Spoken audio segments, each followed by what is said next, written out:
दोस्तों नमस्कार। उम्मीद करता हूँ आप सब लोग अच्छे होंगे। लास्ट एपिसोड में हम लीनियर फंक्शंस को देख रहे थे। हमने देखा कि लीनियर फंक्शंस की इक्वेशंस को कैसे लिखते हैं और अगर इक्वेशन दे रखी है तो उसका ग्राफ को कैसे प्लॉट करते हैं, स्लोप का क्या मतलब होता है। तो ये हमने लास्ट एपिसोड में देखा। आज का जो एपिसोड है उसमें हम थोड़ा सा उसके ऊपर पहले एक्सपेरिमेंट परफॉर्म करके देखेंगे कि रियल वर्ल्ड में लीनियर फंक्शन कहाँ पे होते हैं। तो मैंने एक सेटअप किया है ऐसे, मतलब मैं जस्ट एक एग्जांपल ले रहा हूँ, थोड़ा सिंपल एग्जांपल है और उससे आपको थोड़ा समझ भी आएगा कि भाई मेरे पास एक कार जो है वो मूव कर रही है और उसकी डिस्टेंस को हम टाइम के साथ देखेंगे।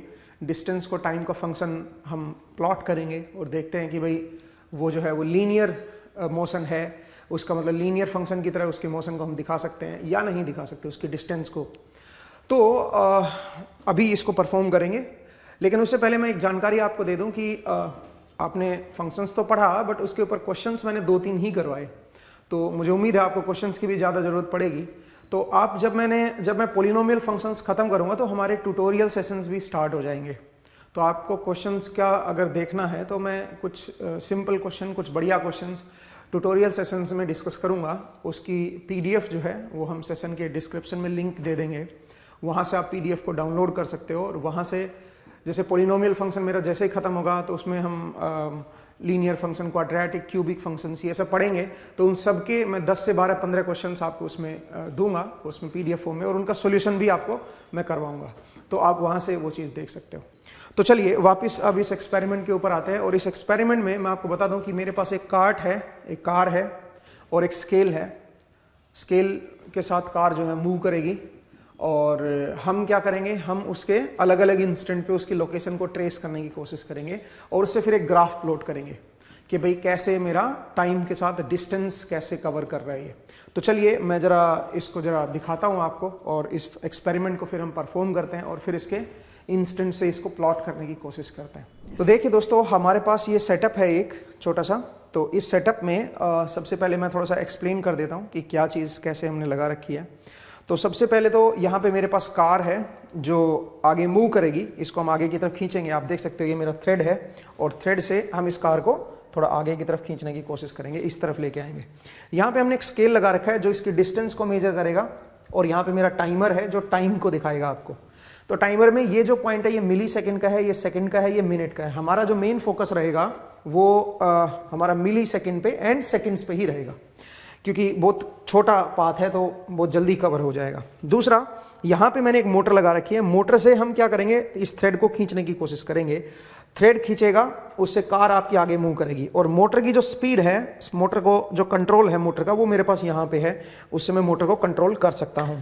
तो एक काम करते हैं ज़रा, और इसको ज़रा ऑन करते हैं और इसको ज़रा चेक करते हैं कि भाई ये आगे की तरफ मूव कर रहा है कि नहीं कर रहा है। ठीक है, तो मेरे ख्याल से आप देख भी रहे होंगे मोटर जो है ना बिल्कुल सही मूव कर रही है। तो यहाँ पे मैंने सुनील को बुलाया है। सुनील हमारे कैमरामैन है, तो वो थोड़ा सा इस थ्रेड को ध्यान देंगे कि वो पुली से ना उतर जाए, क्योंकि ये बिल्कुल सही करेक्ट एंगल पे थोड़ा सा डिफ्लेक्शन है इसमें दिक्कतें आ रही हैं।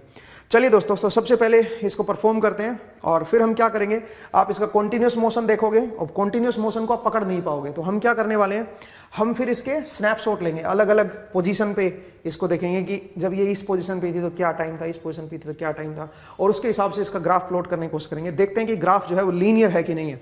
अगर वो ग्राफ लीनियर नहीं है तो उसको लीनियर कैसे बनाएं, फिर वो भी जरा देखते हैं। तो चलिए सबसे पहले मैं टाइमर को ऑन कर देता हूँ। ठीक है, टाइमर चल चुका है।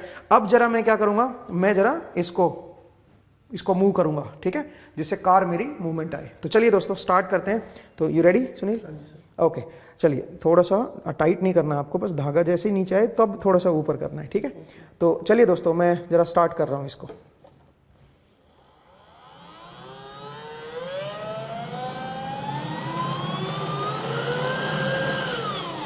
ओके, तो आप देख सकते हो कि हमने एक पूरा मोशन देखा। मैंने बंद कर दिया कार को बिकॉज मैं यहीं तक आपको दिखाना चाह रहा था। तो अब हम क्या करेंगे, अब हम, अगर आपने ध्यान दिया हो यहाँ पे स्केल पे वोल्टेज मेरी बढ़ रही थी, मैं इसको बढ़ाते जा रहा था तो इसकी स्पीड जो है वो बढ़ती जा रही थी।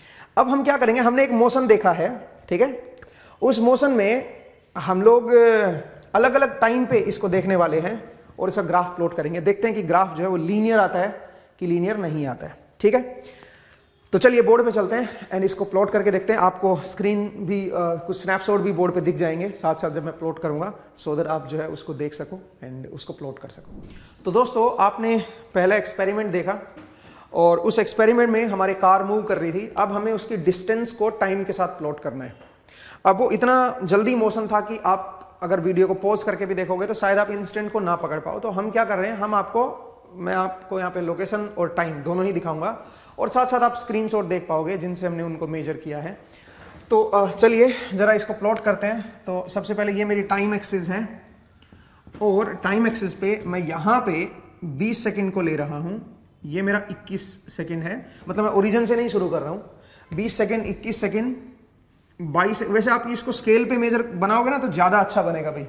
22 सेकंड, जितने ये गैप है ना उतना बराबर बराबर ले लो। ये 23 है, ये 24 सेकंड है, ये 25 सेकंड, यहाँ पे 26 सेकंड है, ये मेरा 27 सेकंड है। आप बोलोगे सर 20 से क्यों शुरू किया है? क्योंकि आपने जो मेजरमेंट शुरू किया वो 20 सेकंड के बाद मेजरमेंट शुरू किया, इसलिए मैंने 20 से शुरू किया। और इधर मेरा जो है, इधर मेरी पोजीशन है दोस्तों, इधर मेरी पोजीशन है XT। तो सबसे पहले आप सबसे पहली फोटो देख पा रहे होंगे, उसमें जीरो जो लोकेशन है 0 सेंटीमीटर, यहाँ पे मेरी 0 सेंटीमीटर है। सोचिए यहाँ पे मेरी 20 सेंटीमीटर है, ये मेरी 20 सेंटीमीटर है, यहाँ पे मेरी 40 सेंटीमीटर है, यहाँ पे 60 सेंटीमीटर है, यहाँ पे 80 सेंटीमीटर है और यहाँ पे मेरा 100 सेंटीमीटर है। ये भी मैंने बराबर बराबर उस पर लिया है, ठीक है। तो आप जो है मतलब इसके हिसाब से हम इधर प्लॉट लेके आएंगे। वैसे ग्राफ पेपर बनाओगे ज़्यादा अच्छा बनेगा, ठीक है, क्योंकि ये मेरा थोड़ा बहुत एरर रहेगा ना, मैं डिस्टेंस बराबर नहीं रफ प्लॉट बना रहा हूँ। तो सबसे पहले जो 0 लोकेशन पे है वो है हमारा जहाँ से कार मूव करना स्टार्ट कर रही है, दैट इज 21.390। आप वहाँ पे देख भी सकते हो 21.5 यहाँ पे, 21.390 समवेयर यहाँ पे होगा 21.390। जब ये 21.390 पे है तो उसकी लोकेशन है 0, यहाँ पे है, x की वैल्यू 0 है, ठीक है। नेक्स्ट आइए, उसके बाद 20 सेंटीमीटर कहाँ पे पहुंचा है ये? 20 सेंटीमीटर चलने में इसको समय कितना लग गया? 23.412 पे 23.41, 23.5 यहाँ पे, 23.412 समवेयर यहाँ पे होगा। 23.412 पे इसकी जो लोकेशन है वो होगी 20 सेंटीमीटर। तो अगर मैं यहाँ से लेके आऊँ इसको तो समवेयर यहाँ पे आपका लोकेशन बनेगी। रफ सा प्लॉट बनाया मैंने, ठीक है। नेक्स्ट आइए, अगली जो 40 सेंटीमीटर है वो 24.663 पे है। 24.663, ये यहाँ पे 24.5 है, 24.663 समवेयर यहाँ पे होगा 24.663, ठीक है। उस पे जो लोकेशन है वो है 40 सेंटीमीटर। तो यहाँ पे अगर मैं इसको लेके आऊँ तो इस जगह पे जो लोकेशन है वो होगी है मेरी 40 सेंटीमीटर। यहाँ पे जो लोकेशन है वो 40 सेंटीमीटर है, ठीक है। और यहाँ से ये भी आप दिखा सकते हो कि ये जो है इस जगह पे आके मिल रहा है, ये 20 वाला यहाँ पे था। चलिए अब आगे बढ़ते हैं। नेक्स्ट जरा देखिए, अगली जो है 60 सेंटीमीटर जो है 25.541, 25.5 यहाँ पे है, 25.541 थोड़ा सा इससे आगे हो जाएगा 25.541। इस पे जो लोकेशन है वो है 60 सेंटीमीटर। तो अगर आप इसको लेके आओगे तो आप यहाँ पे 60 सेंटीमीटर को दिखाओगे, ठीक है भाई। ये मेरा 60 सेंटीमीटर का हो गया। नेक्स्ट आइए, अगला जो है 80 सेंटीमीटर है 26.280, 26.280, 26.5 यहाँ पे, 26.2 समवेयर यहाँ पे बनेगा भाई, 26.280 और यहाँ पे जो लोकेशन है वो है मेरे पास 80। तो इंटरेस्टिंगली आप क्या देख रहे हो, हर 20 सेंटीमीटर को कवर करने में समय जो होता है वो कम होते जा रहा है, ठीक है। फास्ट होती जा रही है, कार की स्पीड बढ़ती जा रही है, ठीक है। और 100 सेंटीमीटर को कवर करने में जो समय लगा है वो है 26.912। तो यहां पे जो होगा समवेयर यहाँ पे ये जो पोजीशन होगी ये होगी 26.912। और इस पे क्या लोकेशन है? इस पे जो लोकेशन है वो है मेरी 100 सेंटीमीटर, 100 सेंटीमीटर। तो अगर मैं इसको लेके आऊं यहाँ पे तो अब जरा देखिए, ग्राफ से बड़ा इंटरेस्टिंगली आप कुछ चीजों को देख सकते हो। थोड़ा सा ये नजदीक आएगा, ठीक है। एनीवे, आप ग्राफ पेपर पे भी इसको प्लॉट कर सकते हो दोस्तों। तो ये पॉइंट अब जरा नोटिस कीजिए, अगर मैं इसको सब पॉइंट्स को अगर मैं मिलाऊं, ठीक है, तो जो मेरा एक रफ जो प्लॉट बनेगा वो कुछ इस तरह का जा रहा है। मतलब वो लीनियर ग्राफ नहीं है, ठीक है, लीनियर नहीं है। इसका मतलब जो डिस्टेंस है वो टाइम के साथ लीनियरली वेरी नहीं कर रही है, यहाँ पे ये प्रॉब्लम है, ठीक है। ये ग्राफ मेरा लीनियर नहीं है, थोड़ा मे बी अभी आप पढ़ोगे देखना, क्वाड्रेटिक फंक्शंस पढ़ोगे तो ऐसा वैसा सा लगेगा आपको, अभी आप क्वाड्रेटिक पढ़ोगे ना तो उससे आपको समझ आएगा। तो कुल मिला के ग्राफ जो है इस तरह का है। दूसरा यहाँ पे एक चीज और देखिए, पहले 20 सेंटीमीटर को कवर करने में इसको इतना समय लगा, यहां से यहां तक का टाइम लगा, और यहां से यहां तक का अगर आप टाइम देखोगे तो वो टाइम है मेरे पास 2.022 सेकेंड। मतलब पहले 20 सेकंड कवर करने में ज्यादा समय लगा है, फिर अगले 20 सेकंड कवर करने में आपको लगा है 1.251 सेकंड। यहां से यहां तक का कवर करने में बहुत इससे कम समय लगा, इसका मतलब स्पीड बढ़ गई है कार की। अगला जो 20 सेकंड है, अगला जो 20 सेंटीमीटर है उसको कवर करने में टाइम और कम लगा है, 0.878, ठीक है। और उसके बाद अगला जो 20 सेंटीमीटर है उसको कवर करने में 0.739, और लास्ट वाला जो 20 सेंटीमीटर जो इसने कवर किया, जो कि बिल्कुल ही कम टाइम में इसने कर दिया है, वो है 0.632 सेकेंड। तो आप देख सकते हो कि हर 20 सेंटीमीटर को कवर करने में टाइम कम होते जा रहा है। इसका मतलब कार की जो स्पीड है वो बढ़ती जा रही है। तो जब भी कोई कार की स्पीड अगर बढ़ती जा रही है, या कोई बाइक राइड कर रहे हो, अगर आप उसकी स्पीड को बढ़ाते ही जा रहे हो, तो इसका मतलब वो जो है उसका जो डिस्टेंस होगी, जो डिस्टेंस टाइम के साथ जो डिस्टेंस कवर कर रही है, वो लीनियर नहीं होगी, वो लीनियर नहीं होगी टाइम के साथ, ठीक है, वो इस तरह की होगी। आई होप आपको इस समझ आया। नेक्स्ट, अब दूसरा एक्सपेरिमेंट परफॉर्म करते हैं, इसको लीनियराइज करते हैं। सोचिए लीनियर बनाना हो तो कैसे बनाऊं, इसको लीनियराइज करना हो तो कैसे करें। अगर यहां से यहां तक का जो टाइम लग रहा है पहले 20 सेंटीमीटर में को कवर करने में, पहले 20 सेंटीमीटर को कवर करने में जितना टाइम लग रहा है, अगले 20 सेंटीमीटर को कवर करने में भी अगर उतना ही टाइम लगता, तो फिर ये क्या बनता बताओ जरा, फिर ये स्ट्रेट लाइन जाती। तो चलिए अब एक काम करते हैं, कार को कांस्टेंट स्पीड से रन करने की कोशिश करते हैं और देखते हैं कि कैसा ग्राफ बनेगा उसका, ठीक है। तो चलिए भाई अगला एक्सपेरिमेंट परफॉर्म करते हैं और उसके बाद बोर्ड पे वापस से मिलते हैं, ठीक है। चलिए, तो दोस्तों आपने पिछला एक्सपेरिमेंट देखा और उसमें हमारा लीनियर मोशन नहीं था। अब उसको लीनियर बनाते हैं। कैसे बनाएं? सोचिए, अगर मैं इस कार की स्पीड को कांस्टेंट कर दूं, मतलब ये कार जो मेरी मूवमेंट हो रहा है, ये सोचो कि जितने टाइम में यहां से 20 सेंटीमीटर तक आ रहा है, उतने टाइम में 20 से 40 तक जाए और उतने टाइम में 40 से 60 पे आए, मतलब कांस्टेंट स्पीड से अगर मैं मूव कर दूं, तो फिर उस केस में देखते हैं ग्राफ कैसा आता है। क्योंकि आपने देखा कि अभी जो था वो आपका स्पीड बढ़ती जा रही थी कार की, तो पहली 20 सेकंड कवर करने में इसको, पहले 20 सेंटीमीटर कवर करने में इसको ज्यादा समय लगा, फिर अगले 20 कवर करने में इसको कम समय लगा, उससे अगले में और कम समय लगा। तो इसलिए इसको एक तरह से मोशन जो था इसका वो लीनियर नहीं था। तो अब हम क्या करेंगे, अब हम इसको एक कांस्टेंट स्पीड से रन करेंगे। तो आप देख सकते हो यहाँ पे अगेन सेटअप वही है। तो टाइमर को मैं जरा ऑन कर देता हूँ एंड फिर से मुझे क्या करना है, लेकिन इस बार मैं इसको मूवमेंट नहीं करूंगा, इस बार इसको हम कांस्टेंट स्पीड से ही चलाएंगे, देखते हैं कि क्या होता है, ठीक है। तो चलिए दोस्तों, मेरे पास मैं फिर से सुनील को बोलूँगा कि ये थोड़ा सा ध्यान दे इस पर, ठीक है, क्योंकि ये पुली से कई बार धागा जो है उतर जाता है, उससे बड़ी दिक्कत आती है। तो आप थोड़ा सा इस पर फोकस कीजिएगा। एंड यहाँ पे कार फिलहाल 0 लोकेशन पे है भाई, आप देख सकते हो। थोड़ा बहुत एंगल का थोड़ा बहुत एरर आएगा, उसको हम कंपनसेट कर लेंगे, ठीक है। तो चलिए मैं जरा यहाँ से स्टार्ट कर रहा हूँ, ठीक है। ये मेरा स्टार्ट हो गया। अब मैं मोटर को ऑन कर रहा हूँ। You ready? ओके।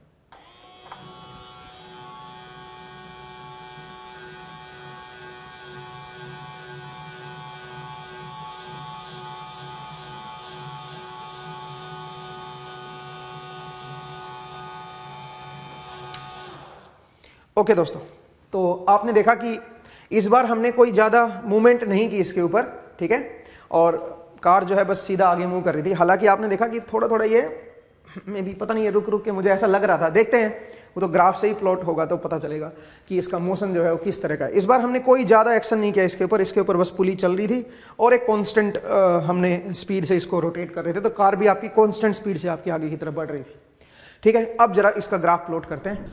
तो दोस्तों आपने देखा एक एक्सपेरिमेंट दोबारा से हमने उसी चीज़ को परफॉर्म किया, ठीक है, लेकिन इस बार थोड़ा अलग तरह से।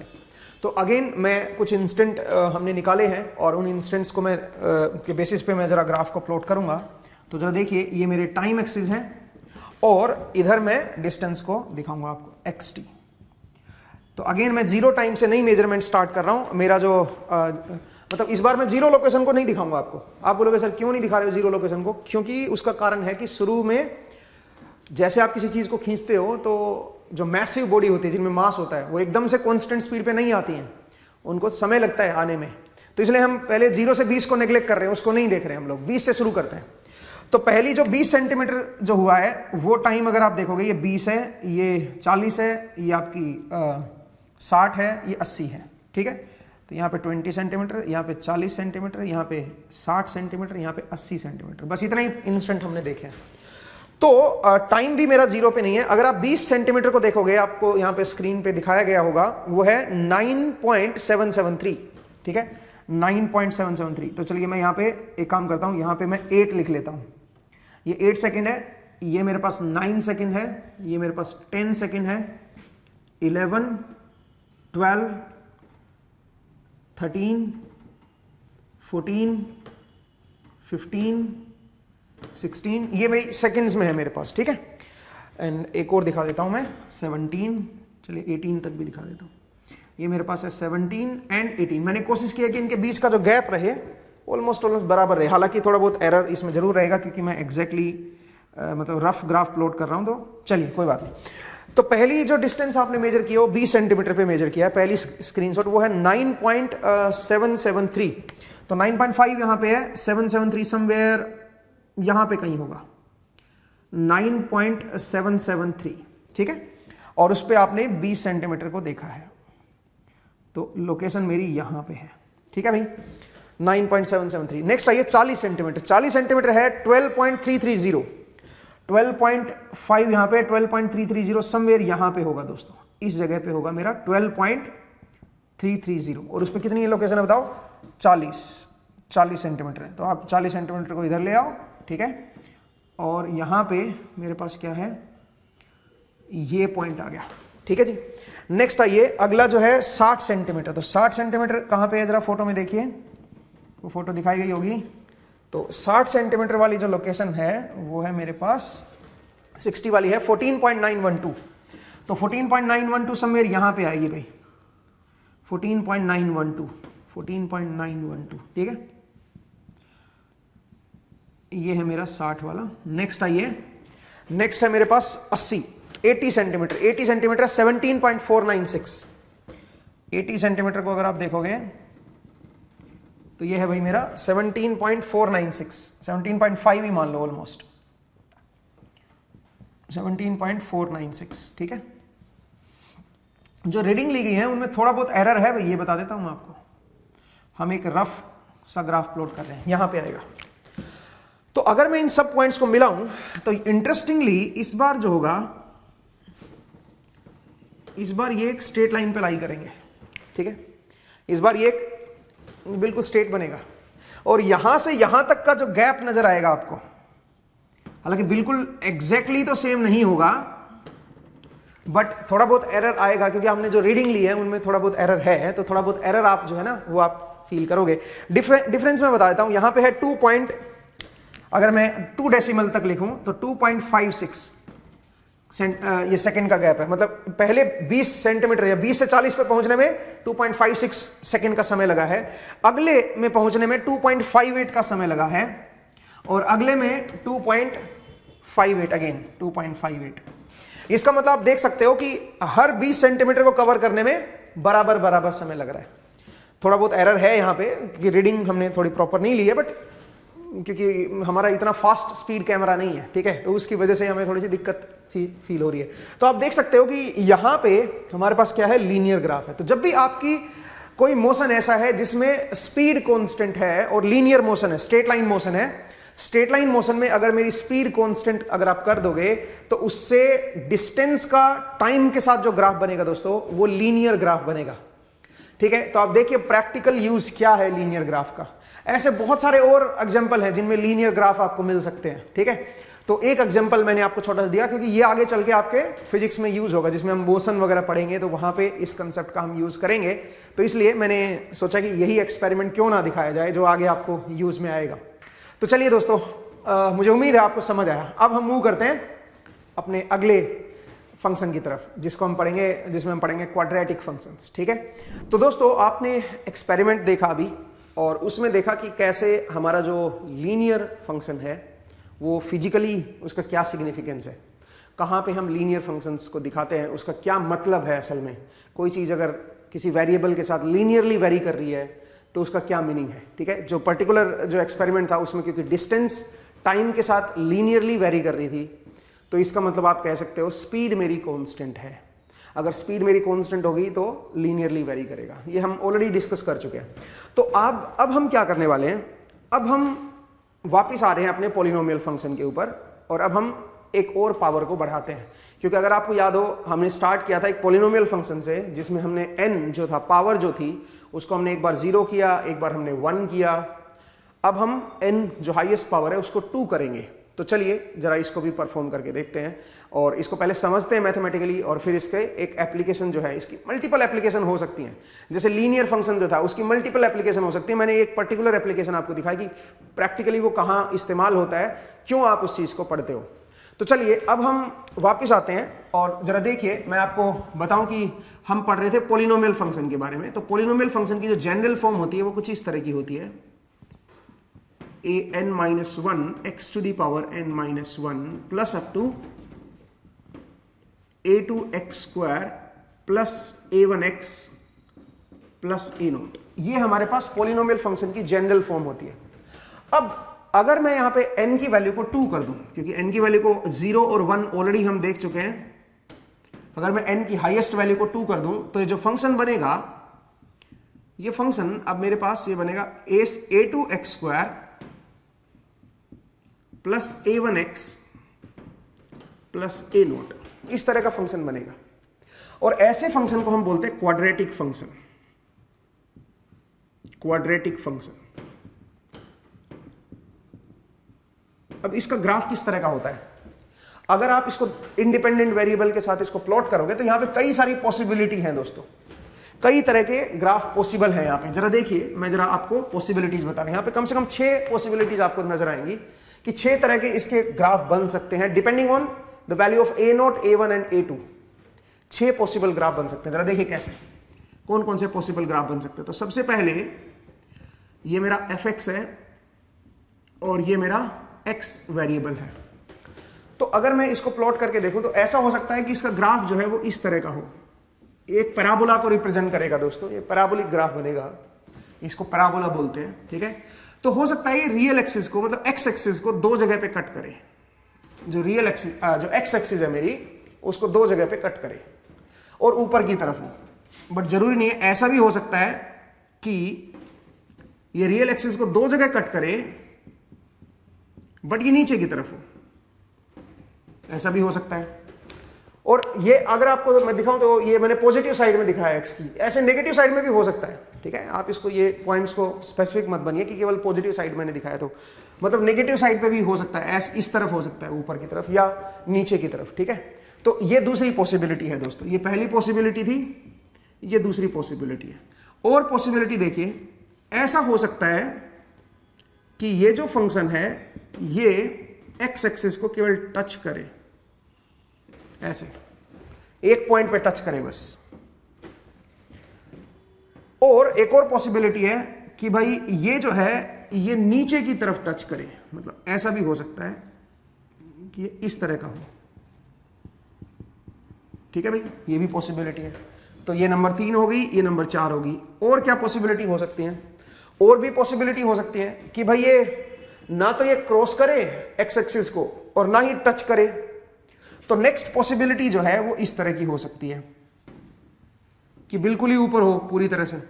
ठीक है, जो फंक्शन जो हम बना रहे हैं वो एक्स एक्सिस के साथ बिल्कुल ही ऊपर की तरफ हो, या फिर बिल्कुल ही क्या हो बताओ, नीचे की तरफ हो। तो ये सारी पॉसिबिलिटीज हैं दोस्तों। अब हमें एक एक को देखना है कि कौन सी पॉसिबिलिटी कब होगी, कौन सा ग्राफ कब बनेगा। और ये जो पॉइंट्स आएंगे, अगर इस तरह का बन रहा है तो ये पॉइंट्स क्या आएंगे, कहां पे आएंगे, ये दोनों पॉइंट्स, ये पॉइंट कहां आएगा, ये पॉइंट कहां आएगा। और ये पॉसिबिलिटी अगर आई तो ये पॉसिबिलिटी कब आएगी। तो टोटल अगर आप देखें तो 6 पॉसिबिलिटीज हैं मेरे पास। अब एक एक करके जरा देखते हैं कि पहले तो ये देखते हैं कि ये ग्राफ, पर्टिकुलर ग्राफ, कौन सा ग्राफ बनेगा इसका। Depending on A0, A1 and A2। कैसे चेक करें ये चीज, तो वो देखने के लिए हम एक काम करते हैं भाई। अगर आप इन सब में देखोगे, इन सब ग्राफ में अगर आप ध्यान से देखो, तो इन सब में हमें यह पता चल रहा है कि इस एक्सिस के ऊपर जो मेरा फंक्शन का एम्पलीट्यूड है वो 0 है। तो अगर मैं fx की वैल्यू को 0 कर दूं और x की वैल्यू कैलकुलेट करूं कि x की किस वैल्यू पे ये फंक्शन 0 बन रहा है, तो अगर तो ऐसा ग्राफ होगा तो x की 2 वैल्यू आएंगी जहां पे एम्पलीट्यूड 0 बन रहा है। सिमिलरली यहां पे भी 2 वैल्यू आएंगी, यहां पे x की केवल 1 वैल्यू आएगी जहां पे आपका ये फंक्शन 0 बन रहा होगा, यहां और यहां पे, इन दोनों केसेस में। और बाकी जगह पे अगर आप देखोगे, अगर x की ऐसी कोई भी वैल्यू नहीं है जिसके ऊपर ये फंक्शन 0 बन रहा है, तो फिर ये वाले 2 केस बनेंगे। इसका मतलब अल्टीमेटली मुझे क्या करना है, मुझे इस फंक्शन की वैल्यू को पहले 0 बनाना है और देखना है कि ऐसी x की कोई वैल्यू एग्जिस्ट कर रही है जहां पे ये फंक्शन जो है वो 0 बन रहा है। कितनी वैल्यू बन रही है? 2 वैल्यू पे, मैक्सिमम तो 2 ही वैल्यू हो सकती है x की, क्योंकि हाईएस्ट पावर 2 है। तो जब आप इसको 0 करोगे तो आपको ये चेक करना है कि x की कितनी वैल्यू है जहां पे ये फंक्शन 0 आ रहा है। 2 वैल्यू है, 1 वैल्यू है, या फिर कोई भी वैल्यू नहीं है। तो उसके बेस पे हम ग्राफ को डिफाइन करेंगे। ठीक है, इन दोनों ग्राफ में अगर आप देखोगे तो x की 2 वैल्यू है जहां पे फंक्शन 0 बन रहा है, यहां पे x की 1 वैल्यू है जहां पे फंक्शन 0 बन रहा है, और यहां पे x की कोई भी वैल्यू नहीं है जहां पे फंक्शन 0 बन रहा है। तो अब वो कैसे देखें, जरा देखिए इसको कैसे पता करेंगे। तो मैं इसको जरा एक्सप्लेन करता हूं आपको। तो जरा देखिए दोस्तों, हम क्या करेंगे, हम इस क्वाड्रेटिक फंक्शन को 0 के बराबर करेंगे। a2x² plus a1x plus a0 equal to 0, और यहां से x की वैल्यू कैलकुलेट करेंगे। अब आपने अपनी बेसिक मैथमेटिक्स में पढ़ा होगा कि जब भी क्वाड्रेटिक फंक्शन 0 के बराबर होता है तो उसके रूट्स निकाल सकते हो आप। ठीक है, इसके x की वैल्यू निकाल सकते हो जहां पे फंक्शन 0 होगा। रूट्स कैसे निकालेंगे बताओ जरा। x इज इक्वल टू, बताओ, minus of a1 plus minus root of a1 square minus 4 a0 a2 divide by 2 a2। ठीक है, ये इस तरह का बन जाएगा, ये इसके रूट्स आएंगे दोस्तों। अब आप बोलोगे सर ये रूट्स कैसे लिख दिया आपने। देखो, ये मैं इसको प्रूव नहीं करा रहा हूं कि कहां से आया है, ये आपने अपनी 10th क्लास में जरूर पढ़ा होगा। ठीक है, बट जनरली आपने इस तरह से पढ़ा है 10th क्लास में, ax² plus bx plus c equal to 0। अगर ये कोई क्वाड्रेटिक फंक्शन है और मैं इसको 0 के बराबर कर दूं, मैं देखना चाहता हूं कि इसकी इस फंक्शन की हाइट 0 कौन से x पे होगी, तो इसके जब रूट निकालते हो आप तो कैसे निकालते हो, minus b plus minus root of b square minus 4ac divide by 2a। ये इसके रूट्स होते हैं दोस्तों, 2 रूट्स आप इसके इस तरह से निकाल सकते हो। अब यहां पे और यहां पे क्या फर्क है, कुछ नहीं है, c की जगह बस a0 आ गया, b की जगह a1 आ गया, a की जगह a2 आ गया। ठीक है, तो बेसिकली ये और ये एक ही चीज है। तो इस तरह से हम रूट निकाल सकते हैं। अब यहां पे ये रूट कैसे हैं, रियल है, रियल एंड अनइक्वल है, रियल एंड इक्वल है, या कॉम्प्लेक्स रूट है, डिपेंडिंग ऑन दैट आपका ग्राफ प्लॉट होगा। ठीक है, depending on that graph plot होगा, देखेंगे कि कौन सा ग्राफ इसका बनेगा। ठीक है, तो चलिए जरा एक एग्जांपल लेते हैं और उससे हम चेक करते हैं। या एग्जांपल लेने से पहले इसी में मैं आपको जरा बता देता हूं। तो जरा देखिए, ये मेरे पास क्वाड्रेटिक फंक्शन था, इसको हमने 0 के बराबर कर दिया। हम देखना चाहते हैं कि x की कौन सी वैल्यू पे 0 हो रहा है। तो यहां से x की वैल्यू मेरे पास निकल के आ गई। ठीक है, अब ये रियल एंड अनइक्वल होगा या रियल एंड इक्वल होगा या कॉम्प्लेक्स होगा, वो डिपेंड करेगा इसके ऊपर। इसको बोलते हैं discriminant, b square minus 4ac। तो b स्क्वायर माइनस 4ac की वैल्यू अगर पॉजिटिव आ गई, अगर तो ये वैल्यू पॉजिटिव आ गई तो 2 रूट आएंगे, इसके x की 2 वैल्यू आएंगी जो रियल होंगी और अनइक्वल होंगी। x कैसा होगा बताओ, रियल होगा एंड अनइक्वल वैल्यू आएंगी। अनइक्वल मतलब x1 एंड x2 जो 2 निकल के आएंगे, एक बार प्लस लोगे भाई, ये अगर पॉजिटिव है तो रूट ले सकते हो ना, पॉजिटिव वैल्यू का रूट ले सकते हो, और वो एक बार प्लस होगा इसमें और एक बार माइनस होगा। तो x की 2 वैल्यू आएंगी और दोनों ही अनइक्वल वैल्यू आएंगी। ठीक है, तो रूट जो आएंगे x की जो वैल्यू आएंगी वो रियल एंड अनइक्वल आएंगी। अगर ये 0 हो गया अगर ये 0 हो गया दोस्तों, ये वाला, तो फिर ये तो खत्म ही हो गया, x की a की वैल्यू बनेगी -b/2a।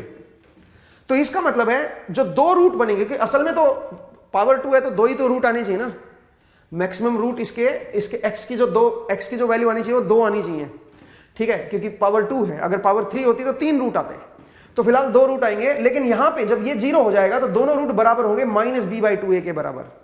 इसका मतलब आप ये कह सकते हो x जो बनेगा वो कैसे बनेगा, रियल एंड इक्वल। एक ही पॉइंट पे x की केवल -b/2a वैल्यू ही आएगी, रियल एंड इक्वल। x की वैल्यू रियल एंड इक्वल हो जाएगी, मतलब ये 0 बनेगा x की केवल एक वैल्यू पे, दैट इज -b/2a। तो आप बोलोगे सर 2 रूट बोल रहे हो, कभी आप एक वैल्यू बोल रहे हो। देखो असल में तो 2 रूट आएंगे इसके, तो दोनों बराबर अगर हो गए तो एक ही बन जाएगा ना यार। दोनों पॉइंट अगर एक ही जगह पे आ गए तो उनको सिंगल बोल दो या 2 रूट बोल दो, बट उनको फिर बराबर बोल दो, ठीक है, एक ही बात है ना। तो इसका मतलब आप कह सकते हो दोनों रूट बराबर होंगे, या आप कह सकते हो एक ही रूट बनेगा -b/2a पे, सही है। या आप कह सकते हो अगर 2 रूट बोल रहे हो तो दोनों रूट कैसे आएंगे, रियल आएंगे और इक्वल आएंगे। कई तरह से आप इसको बोल सकते हो, ठीक है।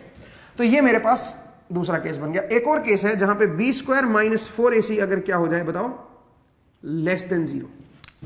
अगर ये लेस देन 0 आ गया तो फिर तो नेगेटिव हो जाएगा, और नेगेटिव का रूट लोगे तो फिर वो कॉम्प्लेक्स नंबर में जाएगा, ठीक है, इमेजिनरी नंबर में जाएगा, ठीक है। तो x कैसा हो जाएगा, फिर रियल नहीं रहेगा, x की वैल्यू रियल नहीं आएगी, ठीक है।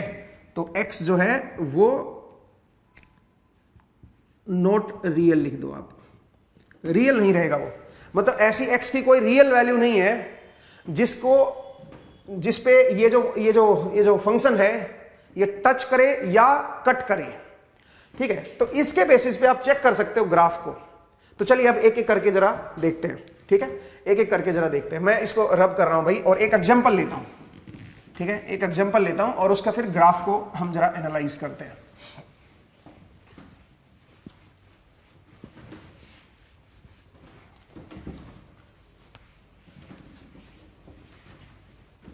देखिए दोस्तों, मान लीजिए मेरे पास एक फंक्शन है और f(x) की वैल्यू है x² + 5x + 6। ये फंक्शन है, मुझे इसका ग्राफ प्लॉट करना है।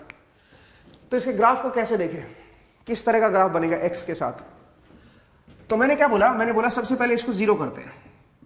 हम देखते हैं कि x की कौन सी वैल्यू पे, कितनी वैल्यू पे ये फंक्शन 0 होगा। आइडली तो 2 वैल्यू आनी चाहिए, क्योंकि पावर 2 है, तो 2 वैल्यू ऐसी आनी चाहिए जहां पे 0 हो। तो अब आपको क्या करना है, यहां से x की वैल्यू कैलकुलेट करनी है जहां पे 0 हो। तो हम एक काम करते हैं, यहां से x का जो हमने फॉर्मूला लगाया था डायरेक्ट उससे भी कर सकते हो, या फैक्टर भी बना के कर सकते हो। इसको फैक्टराइज भी कर सकते हो दोस्तों। इसको आप इस तरह से लिख सकते हो, अगर आपको फैक्टराइजेशन पता है तो आप इसको ऐसे लिख सकते हो, x + 2 × x + 3 that is equal to 0। अब ये फैक्टराइजेशन आपको आना चाहिए, मैं इसके ऊपर नहीं जा रहा हूं कि ये कैसे बनाते हैं फैक्टर। असल में ये जो होता है ये सम होना चाहिए, जैसे 2 और 3 और 2 ले रहे हो, इनका सम 5 आना चाहिए और इनका जो मल्टीप्लिकेशन आना चाहिए वो 6 आना चाहिए। इस तरह से देखते हुए आप वो फैक्टर निकालो जिनका सम 5 आ जाए और मल्टीप्लिकेशन जो है वो 6 आ जाए। तो 2 और 3 हो सकते हैं, तो इस तरह से आप इसको लिख सकते हो, ठीक है। या फिर आप क्या कर सकते हो, आप जो है, और यहां से अगर आप x की वैल्यू निकालोगे तो x + 2 मेरा 0 हो जाएगा, एंड x + 3 जो है उसको भी आप 0 के बराबर, या तो ये होगा या ये होगा। इसको 0 बनाने के लिए या तो ये कंडीशन है या फिर ये कंडीशन है। तो यहां से क्या कंडीशन आ जाएगी बताओ जरा, -2, और यहां से क्या आ जाएगा -3। तो x की 2 वैल्यू आ गई और रियल वैल्यू आई है जहां पे फंक्शन 0 होगा। आप इसी चीज को निकालने के लिए वो वाला फॉर्मूला भी यूज कर सकते थे, -b ± √b² - 4ac / 2a। तो इसमें a की वैल्यू 1 है, आगे वाला ऑप्शन a 1 है, b की वैल्यू 5 है और c की वैल्यू 6 है।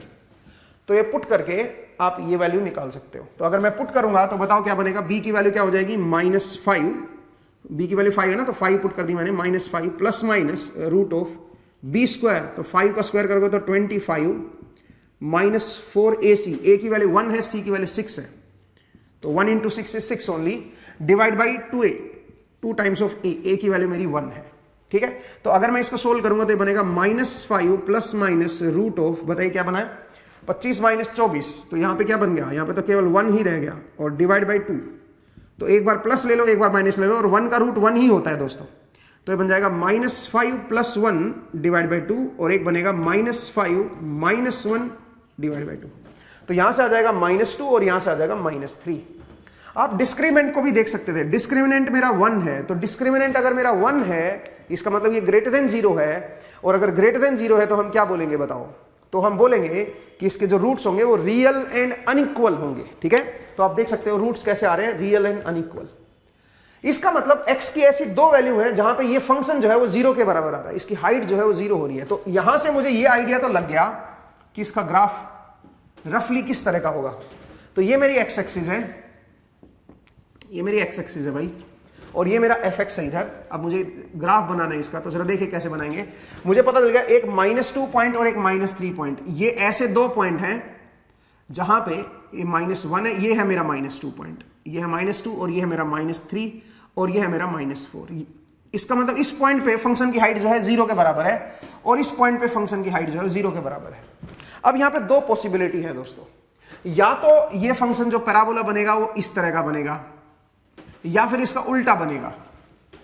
अब हमें कैसे पता चले कि ऐसा है या ऐसा है, भाई दो पॉसिबिलिटी है ना, या तो ऐसा बनेगा या ऐसा बनेगा। अब ये कैसे पता करें कि कौन सा बनेगा, तो उसके लिए आप 0 पे वैल्यू देख लिया करो।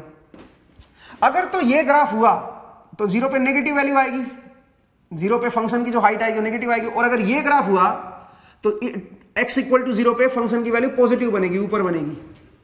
इसका मतलब ये ऊपर कट करेगा इस एक्सिस को, ठीक है। तो आप चेक करो x = 0 पे ये कैसा है, x = 0 पे ये 6 बन रहा है, 6 बन रहा है, तो 6 तो क्या होता है, पॉजिटिव नंबर है, तो इसका मतलब ऊपर वाला करेक्ट है, ये वाला करेक्ट है, ठीक है। इस डॉटेड वाले को हटा दीजिए। सिंपल सा बेसिक आइडिया है, आप इस आइडिया से चलिए, ग्राफ आपका तैयार है। तो इस तरह का आपका ये ग्राफ बनेगा, ठीक है। यहाँ पे 2 है, -2 भाई, ठीक है। तो बड़ा आसान है। चलिए अब अगला क्वेश्चन भी जरा देख लेते हैं, एक और एग्जांपल देखते हैं जिससे इसका ग्राफ प्लॉट करके देखते हैं, ठीक है। मैं इसको रब कर रहा हूं दोस्तों, ठीक है। तो ये मुझे उम्मीद है आपको समझ आ गया होगा। और जरा पॉसिबल देखते हैं, जरा और फंक्शंस जरा देख लेते हैं। इस बार मैं फंक्शन ऑफ t ले रहा हूं, फंक्शन ऑफ x नहीं ले रहा हूं, टाइम का फंक्शन ले रहा हूं जो टाइम के साथ बदल रहा है, ठीक है।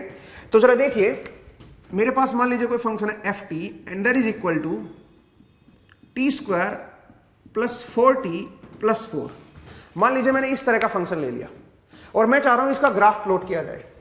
तो अगर आप इसको ध्यान से देखें, तो अगर इसका फैक्टर बनाओगे, या अब -b ± √b² - 4ac वाला रूल लगाओगे, तो उससे दोनों रूट इसके बराबर आएंगे। इसको आप ऐसे लिख सकते हो, t + 2 × t + 2, ठीक है। और ऑब्वियसली मैं क्या कर रहा हूं, मैं इसको पहले 0 के बराबर कर रहा हूं, मुझे इसका प्लॉट करना है, फंक्शन का ग्राफ प्लॉट करना है।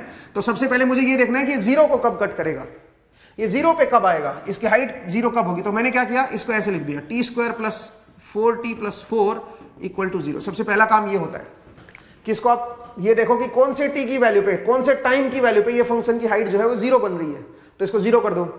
और इसके फिर फैक्टर करो, तो इसके दो फैक्टर आएंगे, ये बराबर बराबर आएंगे। भाई दोनों का सम जो होना चाहिए वो ऐसी क्वांटिटी बताओ जिनका सम 4 आ जाए, प्रोडक्ट भी 4 आ जाए। ऐसे दो नंबर बताओ जिनका सम 4 आ जाए और प्रोडक्ट भी 4 आ जाए, तो 2 and 2 2 and 2, ठीक है। तो आप इस तरह से लिख सकते हो इसको, ठीक है, और = 0। तो यहां से t की वैल्यू क्या आएगी दोस्तों, दोनों ही वैल्यू मेरी -2 आ गई, यहां से भी -2 आ गई और यहां से भी -2 आ गई। तो इसका मतलब इसके रूट्स कैसे होंगे, रियल और इक्वल होंगे। आप डिस्क्रिमिनेंट से भी चेक कर सकते थे।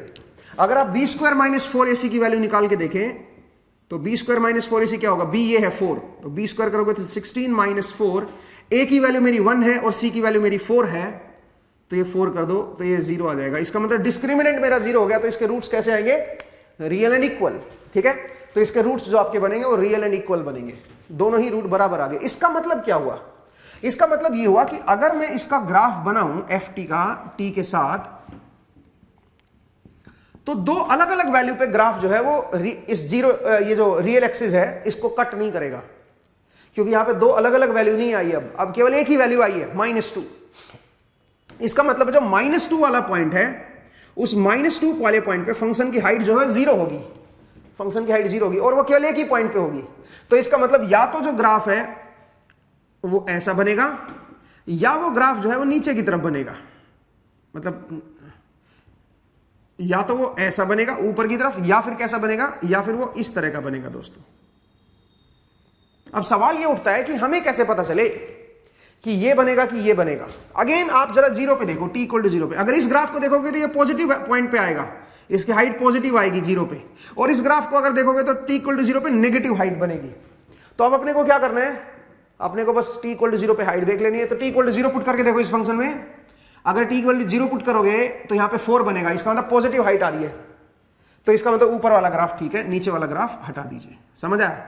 तो बड़ा ही बेसिक सा रूल है इसको देखने का कि किस तरह से आप जो है ग्राफ को प्लॉट करोगे। इस तरह का ग्राफ आपका ये बनेगा। तो मुझे उम्मीद है आपको ये समझ आया। और एक और एग्जांपल लेते हैं, ठीक है, एक और एग्जांपल लेते हैं। मैं इसको रब कर रहा हूं भाई। नेक्स्ट एग्जांपल देखिए। तो आपको ग्राफ प्लॉट करना आना चाहिए क्वाड्रेटिक फंक्शन का, क्योंकि ग्राफ हमारे लिए बड़ा इंपॉर्टेंट होगा आगे चल के। ठीक है, हम ज्यादा डेप्थ में नहीं जाएंगे क्वाड्रेटिक फंक्शन में, वो आप मैथ्स में ही पढ़ोगे, बट जितना ही अपने को फिजिक्स के लिए रिक्वायरमेंट है हम केवल उतना ही करेंगे। ठीक है, तो जरा देखिए दोस्तों, नेक्स्ट मैं एग्जांपल ले रहा हूं, और नेक्स्ट एग्जांपल मेरा क्या है, F t equal to T square plus 2t plus 10। मान लीजिए ये फंक्शन है। अब मैं देखना चाहता हूं कि इसका ग्राफ कैसा बनेगा। तो सबसे पहले तो हम देखेंगे कि ये फंक्शन ऐसी कौन सी t की वैल्यू है जहां पे ये फंक्शन 0 हो रहा है। तो मैं पहले इसको 0 के बराबर कर दूंगा, और मैं कोशिश करूंगा ऐसी t की वैल्यू कैलकुलेट करने की जहां पे 0 हो जाए। अब क्या मैं ऐसी t की वैल्यू एग्जिस्ट करेगी जहां पे 0 हो जाए? उसके लिए डिस्क्रिमिनेंट चेक कर सकते हो। b स्क्वायर, तो 2 का स्क्वायर करोगे तो 4 आ जाएगा, minus 4, a is 1 and c is 10।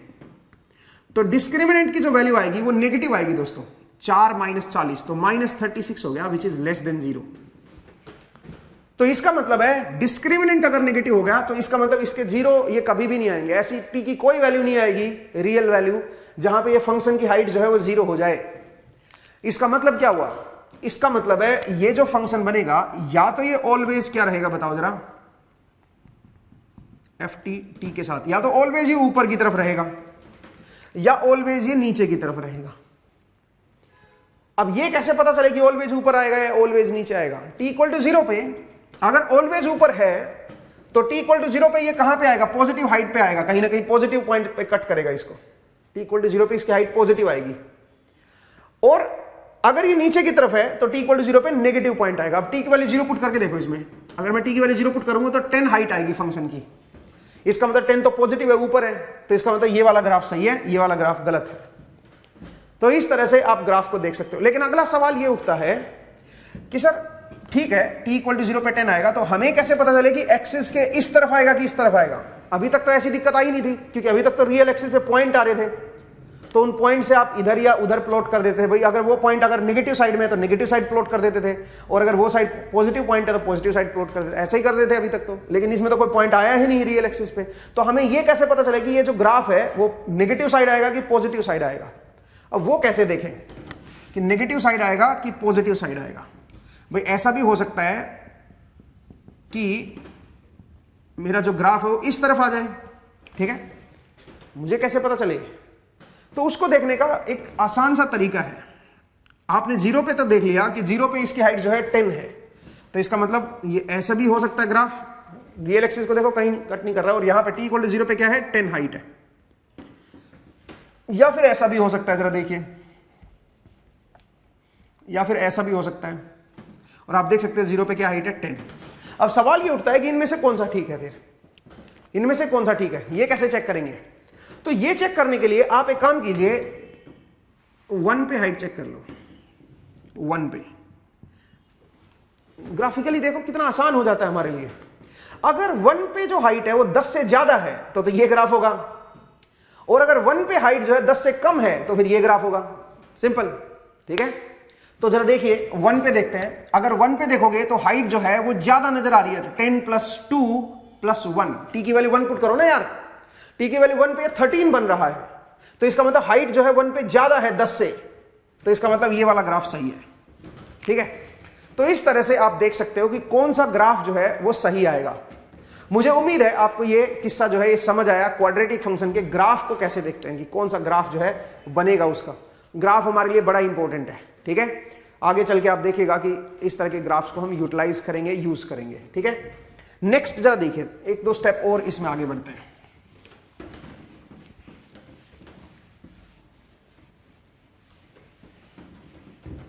अगर मैं आपसे ये बोलूं कि भाई मेरे पास कोई क्वाड्रेटिक फंक्शन है F T, that is A T square plus B T plus C, ये मान लीजिए मेरे पास कोई क्वाड्रेटिक फंक्शन है, और इस क्वाड्रेटिक फंक्शन को अगर मैं प्लॉट करूं टाइम एक्सिस पे, तो मान लीजिए ये इस तरह का आ रहा है। ठीक है, एक ये तो इसका मतलब जो जीरो हाइट है फंक्शन की वो 2 पॉइंट पे बन रही है, एक यहां पे और एक यहां पे। ठीक है, इस पॉइंट को मैं बोल देता हूं T1 और इस पॉइंट को बोल देता हूं T2। अब सवाल ये उठता है कि ये जो बीच वाला पॉइंट होगा जहां पे इस फंक्शन की मैक्सिमम हाइट है या जहां पे इसका मैक्सिमा है, आप ये कह सकते हो, वो पॉइंट कैसे निकाले, मैक्सिमा वाला पॉइंट कैसे कैलकुलेट करें। तो अगर ये T1 और T2 पता है तो आप ये मैक्सिमम वाला पॉइंट भी निकाल सकते हो, ये मैक्सिमम वाला पॉइंट भी निकाल सकते हो, और यहां पे जो हाइट आएगी वो भी आप कैलकुलेट कर सकते हो। कैसे कैलकुलेट करें, क्या इसका लॉजिक है, तो जरा देखिए दोस्तों, वो हम कैसे कैलकुलेट करेंगे, ये चीज हमेशा याद रखिए। अगर ऑब्वियसली ये जो पॉइंट बनेगा और यहां पे जो हाइट आएगी, अगर ये पॉइंट मुझे देखना हो कि यहां पे क्या पॉइंट आएगा, तो ये देखने के लिए आप एक चीज, एक रूल याद रखो या तो, और वो रूल क्या है, आप सीधा सीधा इसको आप लिख सकते हो, यहां पे जो टाइम आएगा that must be equal to minus b by 2a, simple. ये जो पॉइंट आएगा माइनस b by 2a होगा, इसको आप सीधा सीधा याद रख सकते हो। जो मैक्सिमा या मिनिमा वाला पॉइंट होता है वो यहां से निकल के आता है, क्योंकि अगर इस तरह का ग्राफ है तो मैक्सिमा होगा, मैक्सिमा आएगा, और इस तरह का अगर ग्राफ हो गया तो जरा देखो बीच में क्या आएगा, मिनिमा, मिनिमम वैल्यू आएगी। ये T1 है, ये T2 है, और बीच में जो है समवेयर यहां पे क्या आएगी, मिनिमम वैल्यू आएगी, ये मिनिमम वैल्यू होगी। तो ये जो पॉइंट है ये कैसे देखेंगे, इस पॉइंट को देखने के लिए माइनस b by 2a लगा दो बस। ये जो पॉइंट है यहां पे t की वैल्यू या x की वैल्यू, जो भी ये वेरिएबल है मेरा, ये t वेरिएबल है, तो t की वैल्यू इस पॉइंट पे जहां पे ये मिनिमम वैल्यू आ रही है वो माइनस b by 2a होगी। ठीक है, सीधा सीधा इस तरह से आप इसको याद रख सकते हो दोस्तों। तो मुझे उम्मीद है आपको ये समझ आया, और इस पॉइंट को भी आप याद रखिए। अब एक और इंटरेस्टिंग पॉइंट बताता हूं, मैं इसको रब कर रहा हूं भाई। ठीक है, तो मैंने आपको बताया कि जहां पे ये मैक्सिमा या मिनिमा होता है, जब आपका रियल एक्सिस को कट करता है 2 पॉइंट पे या 1 पॉइंट पे कट करे। अगर 1 पॉइंट पे कट करेगा, सोचिए, तो मिनिमम इसी पॉइंट पे ही होगा, जो रूट है उसी पॉइंट पे मिनिमा आ गया। या फिर अगर इस तरह का ग्राफ हुआ तो जो रूट वाला पॉइंट है उसी पॉइंट पे क्या आ गया, मेरा मैक्सिमा आ गया। ठीक है, ये पॉइंट क्या है, माइनस b by 2a, क्योंकि यहां पे डिस्क्रिमिनेंट तो 0 हो गया, तो रूट की वैल्यू भी माइनस b by 2a आएगी। जो t की वैल्यू आप कैलकुलेट कर रहे हो, जहां पे फंक्शन मेरा 0 बन रहा है, तो वो एक ही पॉइंट पे आएगी ना। ठीक है भाई, अगर डिस्क्रिमिनेंट मेरा 0 है तो वो पॉइंट यहीं पे आएगा और यहीं पे मेरा मैक्सिमा हो जाएगा। सिमिलरली यहां पे आएगी और वही पॉइंट मेरा मिनिमा हो जाएगा, माइनस b by 2a। भाई आप देखो ना t की वैल्यू कैसे निकालते हो, इसको अगर 0 करते हो, आप देख रहे हो कि फंक्शन की हाइट कहां 0 होगी, तो t निकालने के लिए minus b plus minus root of ये लिखते हो ना, b square minus 4ac divide by 2a। तो अगर मेरी लाइन टच कर रही है रियल एक्सिस को, अगर मेरा ग्राफ टच कर रहा है रियल एक्सिस को, तो आप क्या बोलोगे बताओ, आप बोलोगे कि ये 0 हो जाएगा। अगर ये 0 होगा तो रूट की वैल्यू, t की वैल्यू क्या बनेगी, माइनस b by 2a। तो माइनस b by 2a ये वाला पॉइंट बनेगा, इस पॉइंट पे टच करेगा बस, या तो ऐसा बनेगा या ऐसा बनेगा। तो इसका मतलब इसी पॉइंट पे फिर क्या हो जाएगा, ये तो मैक्सिमम मिनिमम वाला पॉइंट भी होता है, अभी बताया मैंने। तो इसी पॉइंट पे आपकी मिनिमम वैल्यू आएगी अगर ऊपर है तो, मैक्सिमम वैल्यू आएगी अगर नीचे की तरफ है तो, ये पॉइंट पे मैक्सिमम आ जाएगा, क्योंकि ये मैक्सिमम मिनिमम वाला पॉइंट हमारा फिक्स रहता है, माइनस b by 2a पे आएगा। ठीक है भाई, ऐसे ही जब आपका ऊपर की तरफ है ग्राफ, अगर ग्राफ मेरा ऊपर है या मतलब टच ही नहीं कर रहा, सोचिए ऐसे है या फिर नीचे की तरफ ऐसे है, तो अगर मुझे ये निकालना हो पॉइंट कि कौन से पॉइंट पे ये मिनिमम आएगा, तो ये point again minus b by 2a पे ही आएगा। ठीक है, इसको आप ध्यान रखिएगा, minus b by 2a point बनेगा ये। ठीक है, टी की वैल्यू अगर ये टाइम एक्सिस है तो ये minus b by 2a point पे मिनिमा आएगा, और अगर नीचे है तो minus b by 2a point पे मैक्सिमा आ जाएगा। ठीक है, तो मुझे उम्मीद है आपको ये समझ आया। इस पॉइंट को भी आप थोड़ा सा ध्यान रखिएगा, ग्राफ बनाना आपके लिए आसान हो जाएगा इससे। और मैं ग्राफ पे बहुत ज्यादा फोकस कर रहा हूं, ठीक है, क्योंकि आगे चल के फिजिक्स में ग्राफ की बड़ी सिग्निफिकेंस है। आपको याद होगा जब लीनियर फंक्शन जब मैंने पढ़ाया था तो लीनियर फंक्शन में भी मैं ग्राफ ही देख रहा था। तो मैंने पहले लीनियर फंक्शन का मतलब समझाया आपको, फिर हमने कुछ ग्राफ बना के उसकी इक्वेशन लिखना सिखाया, अगर आपको ध्यान हो। ठीक है, तो वही चीज मैं क्वाड्रेटिक फंक्शन में भी देख रहा हूं। ग्राफ बड़ा इंपॉर्टेंट है दोस्तों, ग्राफ को समझिए। ठीक है, अब एक और बात बताता हूं मैं आपको। हमने देखा कि जो क्वाड्रेटिक फंक्शन है वो कुछ इस तरह का है। मान लीजिए A T square plus B T plus C, ये मेरे पास कोई क्वाड्रेटिक फंक्शन है एफ टी। ठीक है, अब क्योंकि यहां पे हाईएस्ट पावर 2 है, तो अगर मैं ये देखना चाहूं कि कौन से पॉइंट पे टी की कौन सी वैल्यू पे फंक्शन की हाइट 0 होगी, तो मैं क्या करूंगा बताओ, इसको 0 के बराबर कर दूंगा, इसको 0 के बराबर कर दूंगा, और यहां से टी की वैल्यू निकालूंगा। तो यहां से 2 टी की वैल्यू आएंगी, ये ध्यान रखिएगा, 2 टी की वैल्यू आएंगी। ठीक है, वो दोनों इक्वल भी हो सकती है, वो दोनों अनइक्वल भी हो सकती है, और वो दोनों कॉम्प्लेक्स भी हो सकती है। ठीक है, अगर डिस्क्रिमिनेंट लेस देन 0 है तो कॉम्प्लेक्स बनेगा, फिर टी की वैल्यू कॉम्प्लेक्स आएंगी। इसका मतलब उनको आप दिखा नहीं सकते रियल एक्सिस पे। ठीक है, लेकिन एक इंटरेस्टिंग चीज है, अगर सोचिए उल्टा मैं आपको करूं, मतलब अगर मैं आपको ऐसे टी की वैल्यू दे दूं जहां पे फंक्शन मेरा 0 बन रहा है, इन दोनों पॉइंट पे एफ टी जो है वो मेरा 0 बन रहा है। ठीक है, तो क्या आप मुझे एफ टी के बारे में बता सकते हो कि एफ टी क्या बनेगा? इन दोनों पॉइंट्स पे एफ टी की वैल्यू मेरी 0 आ रही है, तो क्या आप मुझे बता सकते हो कि एफ टी की वैल्यू कैसे, एफ टी को लिखोगे कैसे, उस क्वाड्रेटिक फंक्शन को कैसे लिखोगे? तो अगर ऐसे आपको पॉइंट दे दिए जाएं जहां पे फंक्शन मेरा 0 हो रहा है, at t equal to T1 and T2, ऐसे ये 2 पॉइंट है जहां पे एफ टी की वैल्यू मेरी क्या है बताओ, 0 है।